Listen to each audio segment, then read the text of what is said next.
Hello everyone out there on YouTube. So today I'm just going to make a quick video regarding this fish behind me. This is Jen. I've had her for, I think it's 2018 this year, so 16 years I've had this fish. And I frequently get asked, how do you filter this tank? How do you look after her? How does she last this long? The answer is basically, I try not to over-maintain my tank. As you can see, she's quite happy here. She's in a fairly large tank. It's about 180 litres, this tank. And I get some pretty odd looks when I tell people how I filter this tank. And actually one of my friends at a local aquarium store, when I told him about this, he looked at me like I had two heads. So this fish tank is filtered purely by undergravel filter. And it's not run by power heads, and it's not run by an external canister filter as well, or sometimes I do run a hang-on back on this filter if I need to polish the water a little bit, just an AquaClear 50, but I very rarely have to do that. And this particular unit is a Lee's premium undergravel filter, which I had to order from the USA, because the ones you can find nowadays that are the modern ones are those ones that lock together like a few small pieces. They lock together and they form a grid across the whole bottom of your tank. I find they don't have as much flow and they're not as good of a quality as the older style ones. I've got a few different types of undergravels here.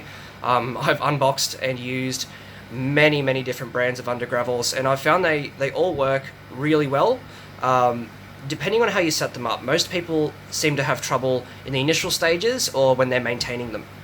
And so I thought I'd just clear up a few questions that people have about undergravel filters and the pitfalls and the merits of these. And a few people have made videos, like Corey from Aquarium Co-op, and I know Big Fly has posted a video recently talking about these filters, and he's 100% correct. These filters are very controversial, and people always seem to say, oh, you've got an undergravel filter in there, you know, you've got to take that out. There's going to be all this mulm under the plates, and it's very hard to maintain, which is not true. I use an undergravel filter in any tank that I have a large population of fish in, or a small population of fish. If I've got more than one fish in a tank, I always use a hob, like an AquaClear or something, a good quality hob. But this tank doesn't need it because there's just so much water volume, and there's only one fish in here, and as you can see I have live plants in here that she eats, but that also helps remove any nitrates. But I do my regular maintenance, like every week I'm vacuuming half this plate. That's a 30% water change, and there's no problems with this tank. So I'll just give you a quick view on how these things work, and I've got about 5 or 6 different brands on top of this tank sitting here. I'll show you each one. Some of them are really old, and some of them are one of the more modern ones that you can still pick up. The best ones are the ones that are like a 1 or 2 plated system, which have 2 or 3 airlifts.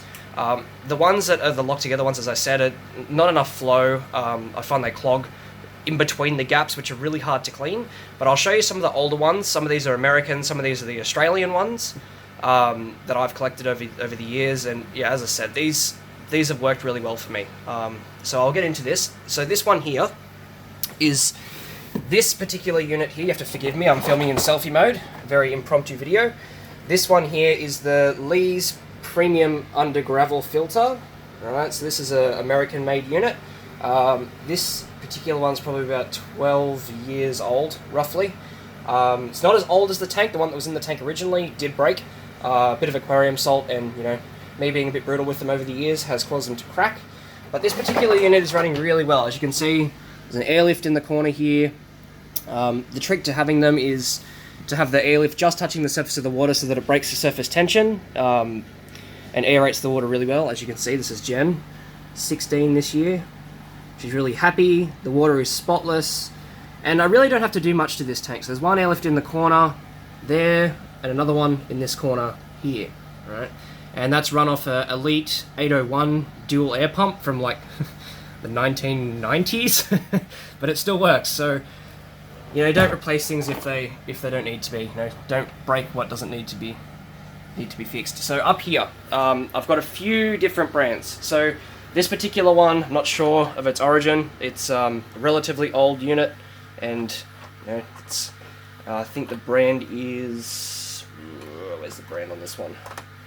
There's actually no branding on this particular one, but you get the basic idea. So you've got 2 plates, 2 airlifts, They work off your air pump, or if you want to use a power head on a larger tank, if you only want to use one airlift, you can do that as well.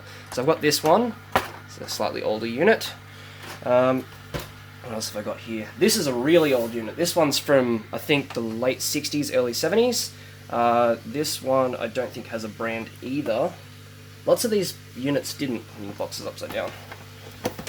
There we go. So you can have a quick look at the instructions here if you like. These ones up here are American ones. The two blue boxes up there, they're Australian units. So most units work the same as this one, otherwise you can get these other ones like these, which use like a airlift type style. One goes down and the other one pulls the bubbles back up. It's like an open grid type plate.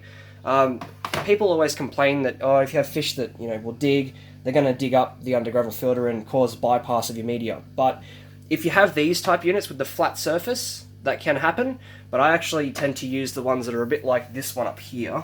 This is actually one made in the UK, this one here. And it's a channeled plate. Just get that to focus a bit.